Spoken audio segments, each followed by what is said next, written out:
Y bien, amigos, regresamos aquí al segundo segmento de La Otra Realidad. Hoy viernes 3 de julio del año 2020. La rueda del tiempo. Aquí estamos todos, ¿no?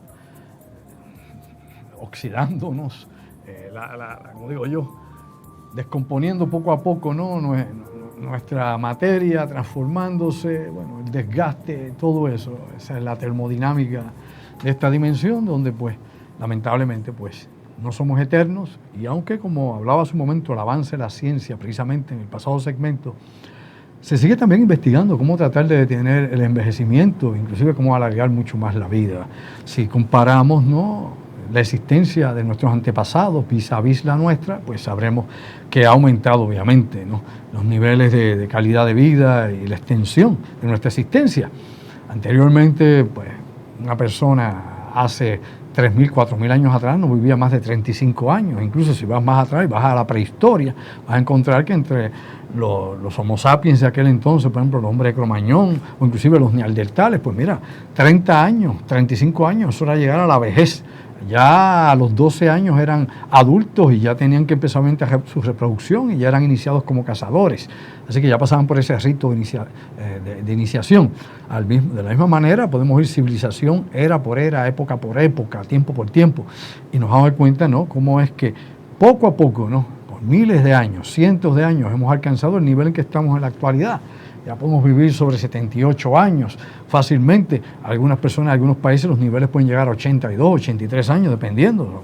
Países, por ejemplo, como Finlandia, Noruega, Suecia, donde el nivel de vida y la calidad es superior, inclusive Canadá. A otros países, pues lamentablemente el tercer mundo y los países más pobres, pues todavía la vida sigue a los 33, 35 años, como muchas regiones de África, donde ese es el límite básicamente de la mayor parte de la población, el % de vida. Acá en nuestro país, pues bueno, depende cómo usted se trate. Se puede maltratar o se puede cuidar. Pero claro que no es vida estar uno sometido a fármacos para la presión, para la diabetes, para sin número de condiciones, el lupus, etcétera, porque vida es salud. Y sin salud, pues, ¿de qué sirve existir? ¿De qué vale?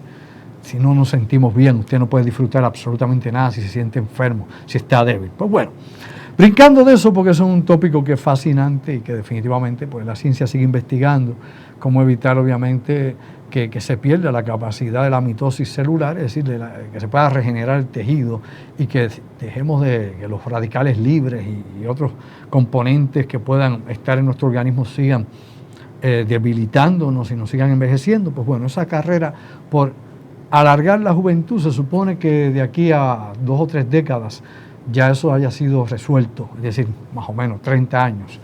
Acá para el 2050, si es que queda alguien por acá, pues veamos, ya la ciencia tendrá respuesta a esto probablemente, y únicamente los que tengan la capacidad económica, como para casi todos los avances que se hacen, ¿no?, en biotecnología y a nivel de la ciencia dentro de la medicina o otros tipos, digamos, de conocimientos. Si usted tiene la capacidad económica para pagarlo, pues muy bien, usted tendrá acceso a eso. Si no lo tiene, tendrá que ser como la mayoría de nosotros, los silvestres. Que Dios reparta suerte. Pues bien, cosas que pasan en el mundo, eventos que nos deben poner, obviamente, atentos a lo que está por ocurrir. Sabemos que los Estados Unidos han declarado ayer precisamente de que piensan intervenir con los barcos que vienen con gasolina y combustible desde Irán hacia Venezuela. Se ha hablado de confiscar, ¿no?, este combustible de parte de las unidades navales norteamericanas. Eso es lo que se ha estado publicando y discutiendo. No sabemos cuál va a ser la respuesta de los iraníes. Dudo que estos barcos vengan con escolta desde Irán militar, porque definitivamente Estados Unidos no va a permitir ese tránsito militar en las aguas cercanas a sus territorios, aunque son aguas internacionales y todo país, toda naval, sea esta militar o sea esta civil, tiene derecho a navegar en aguas internacionales. Usted no las puede controlar. Si Estados Unidos hiciese eso y no permitiese en aguas internacionales el transporte, obviamente sea de mercancías o combustible, como es el caso de Irán, aunque ellos dicen que es que hay unas sanciones, que hay unos bloqueos, etcétera, etcétera, toda esta cuestión de la política del ajedrez que se está jugando en estos momentos. Hay que recordar que lo mismo está ocurriendo en el mar meridional de China, ¿no?, donde Estados Unidos reclaman la libertad de tránsito. ¿Es o no es así? Donde dice los Estados Unidos que ahí debe haber obviamente libertad de navegación, que los chinos no pueden regular aquello. Pero bueno, ¿te peina o te hace rolo? Vamos a hablar como es. Si allá no se puede, acá tampoco. ¿O es que aquí el que hace la ley hace la trampa y es lo que quiere el imperio cuando quiere, donde quiera? Vamos a ser justos, vamos a ser lógicos también. ¿Qué es lo que nos dice? Que allá se protesta porque los chinos quieren regular la navegación en aquella zona, pero acá también se quiere regular la navegación en las zonas del Caribe y el Atlántico, en unos barcos que traen ayuda directamente para Venezuela, que no son armamentos, que no son misiles, que no es un arma nuclear, que es combustible para un país que está sufriendo un bloqueo económico como lo sufrió Cuba en algún momento. Y nuevamente, quiero aclarar, yo no apoyo a Maduro en la absolutamente nada. Creo que es un Juan sin seso de la vida, que no sirve para nada. Esa es mi opinión de Maduro. ¿Ok? Es un fracaso. O sea, obviamente Hugo Chávez era otra cosa, aunque era un populista también y hacía lo suyo tras bastidores, pero definitivamente entre Hugo Chávez vis a vis Maduro, definitivamente Nicolás Maduro no es ni la sombra ni un reflejo de lo que fue Hugo Chávez en su peor momento. Tampoco apoyo a Cuba en su bloqueo económico porque los Castro se aprovecharon para esto, para mantener como tienen obviamente al pueblo cubano. No se llama engaño, vamos a dejarle la demagogia. Los Castro aprovecharon muy bien este bloqueo económico y los Estados Unidos también. Aquí hubo tras bastidores una serie de relaciones de las que usted realmente no sabe, de lo que las personas comunes y corrientes ni entienden y que ha servido para muchísimas de las operaciones norteamericanas de infiltración y de dominio en Latinoamérica. ¿Lo sabía usted? Vamos a ver, vamos a aprender qué es lo que hay atrás de la aparente, de la pantalla que nos pusieron, de la cortina de humo. Obviamente Cuba, precisamente, fue la energía o fue el precursor para las operaciones más importantes de control de Estados Unidos sobre Latinoamérica, Suramérica, desde Chile, a llegar a México, a Centroamérica, etcétera, etcétera. Esto es una cosa muy bien orquestada, que la mayor parte de la gente pues meramente se deja llevar por los titulares o por la historia convencional, como te la han contado. No han llegado al análisis de lo que realmente se hacen estas operaciones de inteligencia y cómo es que todo esto se ha organizado para que funcione por tantos años con un cuco. Un cuco que realmente no hacía prácticamente nada, meramente hacer mucho ruido. Pero mientras el cuco, que era Cuba, hacía todo ese ruido con el comunismo, fíjese que nunca le dio por meterse en Haití. El país más cercano que tiene Cuba en todo el Caribe y Centroamérica es Haití y no hizo absolutamente nada para que la revolución cubana llegara a Haití. Dígame una sola cosa. No hizo nada, absolutamente nada. Más injerencias se hicieron en República Dominicana, inclusive por los partidos de izquierda de la República Dominicana, ni siquiera por interés de Cuba. Cuba meramente tuvo interés en Puerto Rico y las operaciones, por ejemplo, de inteligencia de Cuba en Puerto Rico ayudaron a que el FBI pusiera todavía más fuerza sobre Puerto Rico y tuvieran más control sobre Puerto Rico y atrasara cualquier gestión independentista en Puerto Rico. Vamos a aprender historia, vamos a hablar cómo es, vamos a dejarle confundir a la gente con la misma retórica de siempre. No. Todo esto tiene un efecto, obviamente, boomerang y ha creado toda la realidad en la que vivimos nosotros. O sea, aquí ha habido, obviamente, un catalítico y la mayor parte de los analistas, pues, ni lo saben ni lo ven porque meramente hablan de la política de superficie, lo que conocen. No investigan más allá de lo aparente, no ven las causas realmente de todos estos efectos. Cómo es que se hacen unos acuerdos secretos para mover todo esto. Y si usted es un buen observador y un buen analista y usted busca los datos correspondientes a cada una de estas operaciones, va a entender rápidamente cómo fue que se planificó la cosa acá para mantener bajo el control, obviamente, del Caribe. Y Cuba definitivamente era la pieza clave. Sin Cuba no hubiera pasado nada de esto.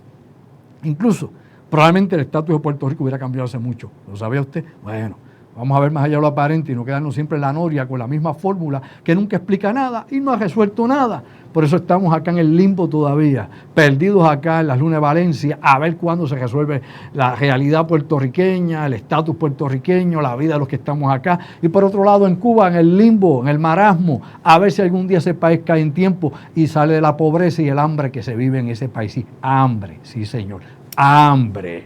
Tiene que aprender, hay mucha publicación internacional y hay muchos precisamente estudios sobre lo que pasa en Cuba y la carencia de esa isla hermana, ¿ok? Y que tiene tanta dependencia como Puerto Rico, ¿lo sabe usted? Sí, sobre el 80% al 85%, 80-85% como Puerto Rico. Cuba depende de lo que se importa a la isla para comer, ¿lo sabía? Busque, verifique, nada más, vamos a educarnos todos. Usted se da cuenta cómo aquí se manipula por la izquierda una serie de informaciones que no saben nada de nada. Y por otro lado la derecha, siempre obviamente empujando también la carga. Y los extremos, mi amigo, se tocan. Tiene que ver cómo es que siempre se ha manipulado la opinión pública y la política del mundo. No se puede ser tan fanático, hay que despertar durmiente. Para hacer este programa, para mover los cimientos y no es el terremoto de allá del sur de Puerto Rico, para sacarlo del marasmo y de lo mismo siempre, el conformismo y de la misma idea, porque no ha evolucionado. El que se ha quedado en su misma idea, sea ideológica, política, la que fuese, filosofía de vida, no ha evolucionado nada. Se quedó en el mismo sitio y parece que no progresó. Y el proceso aquí es precisamente seguir el cambio, seguir la transmutación mental, psíquica, esa psicomutación que nos permita avance, sea en lo político, filosófico, inclusive en lo religioso, que ahí es donde más atascada está mucha gente perdida, óigame, en la lontananza. Pues bien, la situación obviamente de estos barcos, estos cargueros que están combustible, va a poner los próximos días esto en una, como dicen por ahí, una pica en Flandes. Vamos a ver qué es lo que va a pasar con esto. Si Estados Unidos realmente, Trump, que dice mucho y hace poco, sí habla mucho a nivel internacional, díganme qué ha hecho. No le mete mano a nadie, le tienen miedo hasta la sombra. Eso es un blabbermouth, no ha hecho nada. No encontramos una sola operación internacional que diga aquí intervino, obviamente con mano dura. ¿Dónde? ¿Cuándo? Ese es mi trabajo. Explíqueme cuándo y dónde, porque no hay registro alguno. Como he dicho tantas veces, bombardeos en Siria anunciados 24 horas antes. Ni siquiera con el Talibán, con nadie. No hay operaciones. En África, suspendidas las operaciones, obviamente. Así que, Mongo Buster, decían aquí hace muchos años a eso. Despierta, no te engañar por la publicidad. No hay operaciones realmente. Para los que son de ultraderecha, que Estados Unidos es el mollero del mundo, que por ahí van, hombre, no, vamos a respetarnos. Pero vamos a ver si realmente se atreven a meterle mano a los barcos de Irán, porque si le meten mano a los barcos de Irán aquí, ¿sabe usted cuál es la represalia? ¿La sabe? Irán va a meter mano en el Golfo Pérsico. Sí, despierta durmiente. Irán va a tener represalia directamente con los barcos tanqueros en el Golfo Pérsico. Y se encendió la que era. Y lo que se le pidió a Magollo le va a llegar. Sépalo usted, no pare más. Así que no creo que aquí haya alguien que los tenga, que hace el aguaje y no los tiene para que las cosas pasen como ha dicho. Vamos a ver si realmente intervienen con esos barcos que van a llegar o que se supone que llegan a Venezuela en estos días. Por otro lado, está la situación de Venezuela con el oro. Hombre, Nicolás Maduro pidiéndole al Banco de Gran Bretaña, ¿no?, a los bancos ingleses que le retribuyan, que le devuelvan el oro, que le permitan vender este oro en el mercado, ¿no? $1 billón hay ahí en oro. Creo que por aquí yo tenía más o menos, son 31 toneladas de lingotes de oro que están guardados allí. Sepa usted precisamente que este Banco de Inglaterra es el segundo banco que más oro tiene en el mundo. Me explico. El que más tiene es el Banco de la Reserva Federal, que está en Nueva York. Ahí es donde más oro hay en todo el planeta, sépalo, en todo el planeta. El banco que más oro tiene es el Banco de la Reserva. Luego, el Banco de Inglaterra. Pero gran parte de las transacciones que se hacen con oro, ¿no?, con metales preciosos, se hacen en Inglaterra. La confianza que hay en el mercado, ¿no?, los negocios que se han hecho por tanto tiempo, que definitivamente pues ahí están todos los enlaces para poder llevar a cabo, ¿no?, este tipo de intercambios internacionales, obviamente de cambio de divisas por oro por moneda, etcétera. Así que el metálico está precisamente ahí en ese control que tiene este Banco de Inglaterra. Ahora, le ha dicho este banco, como por un lado lo ha pedido Maduro, por otro lado Juan Guaidó pidió también que ese oro no se le diera a Maduro. Maduro dice que esto es para poder enfrentar la situación, ese billón, $1.000 millones, $1 billón en oro, para poder obviamente enfrentar la situación del COVID-19 en Venezuela. Dice Juan Guaidó que no, que eso es para corrupción.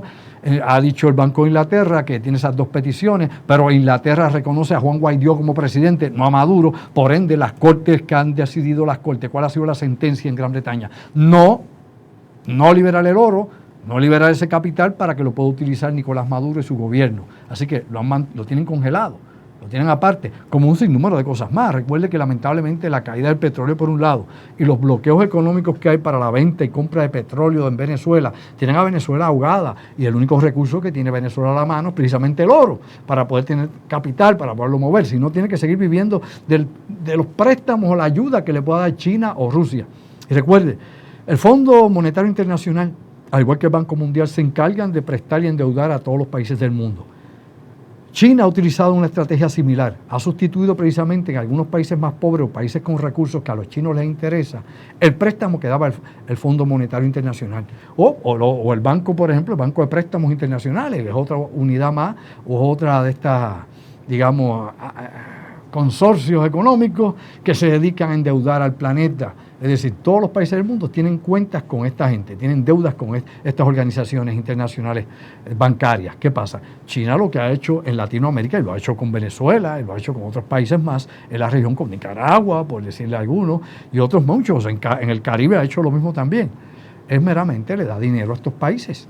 Y el dinero, si no lo puedes pagar como dicen, efectivo para atrás, pues me lo vas a pagar en servicios, me lo vas a pagar en materia prima, me lo vas a pagar, ¿no?, con otros recursos que yo necesite en un momento dado. Cosa que le ha surgido muy efectivamente a China, que lo está aplicando con gran éxito en África, donde China ha seguido metiendo billones o trillones prácticamente de yuanes, o digamos de dólares, para decirlo en moneda americana, moneda internacional, en todos esos países. Y obviamente la retribución es precisamente la ventaja que tiene China. Puede entrar directamente a explotar minerales, combustibles o los recursos que quieran, mano de obra, etcétera. Así que es una competencia económica, esto es parte de la guerra. Y recuerde usted que la economía es política y la guerra es la política por otros medios.